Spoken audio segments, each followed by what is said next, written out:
മഹാസ്നേഹത്തിന്റെയും ത്യാഗത്തിന്റെയും ചിന്തകൾ ഉണർത്തി വീണ്ടും ഒരു നോമ്പുകാലം കൂടെ ദൈവം നമുക്ക് സമ്മാനിച്ചിരിക്കുകയാണ്.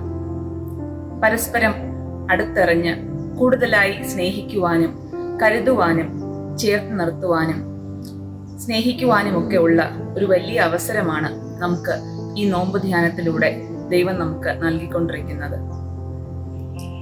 സമയം തക്കത്തിൽ ഉപയോഗിച്ചുകൊള്ളുവാൻ യേശുനാഥൻ വേദപുസ്തകത്തിലൂടെ നമ്മെ ഇന്നും പഠിപ്പിച്ചുകൊണ്ടിരിക്കുകയാണ്. നമുക്ക് നൽകിയിരിക്കുന്ന ഈ ഒരു അവസരം, ദൈവം നമുക്ക് നൽകിയിരിക്കുന്ന ഈ ഒരു സമയം, അല്പകാലം നമുക്ക് ഈ ഭൂമിയിൽ ദൈവം നൽകിയിരിക്കുമ്പോൾ അവിടെ സ്നേഹിക്കുവാനും കരുതുവാനും ത്യജിക്കുവാനും ഒക്കെ നമുക്ക് കഴിയണം എന്നുള്ള ഒരു ഓർമ്മപ്പെടുത്തൽ കൂടെ നമുക്ക് നൽകുകയാണ്. നമ്മെ ഈ ഭൂമിയിൽ വലിയവനായ ദൈവം തമ്പുരാൻ ആക്കി വച്ചിരിക്കുമ്പോൾ എനിക്ക് നൽകിയിരിക്കുന്ന ഈ സമയം എപ്രകാരമാണ് ഞാൻ പ്രയോജനപ്പെടുത്തേണ്ടത്? ഒന്നാമതായി, എൻ്റെ ദൈവത്തെ എനിക്ക് കേൾക്കുവാൻ കഴിയണം.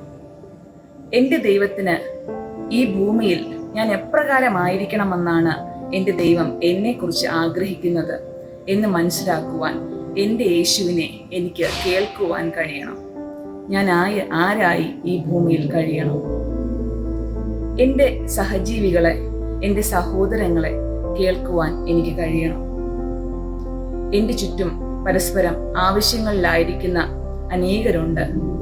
അവരിലേക്ക് എത്തുവാൻ, അവരെ കേൾക്കുവാൻ, അവർക്കൊരു സഹായമായി മാറുവാൻ, കരുതലായി മാറുവാൻ എൻ്റെ ജീവിതം കൊണ്ട് കഴിയണം എന്നുള്ളത് എൻ്റെ ജീവിതത്തിൻ്റെ ഒരു സാക്ഷ്യം തന്നെയാവണം. പരസ്പരം ക്ഷമിക്കാൻ കഴിയണം. അല്പായുസ് മാത്രമുള്ള ഈ ജീവിതത്തിൽ പരസ്പരം ബന്ധങ്ങൾ കെട്ടപ്പെട്ട അവസ്ഥയിലല്ല, പരസ്പരം സ്നേഹിക്കപ്പെടുമ്പോൾ അവിടെ ആ ദൈവത്തിൻ്റെ ക്രിസ്തീയമായ മൂല്യങ്ങൾ നമുക്ക് അനുഭവിക്കാൻ കഴിയും എന്നുള്ളതിൽ യാതൊരു സംശയവുമില്ല. പരസ്പരം അംഗീകരിക്കപ്പെടുവാൻ നമുക്ക് കഴിയണം.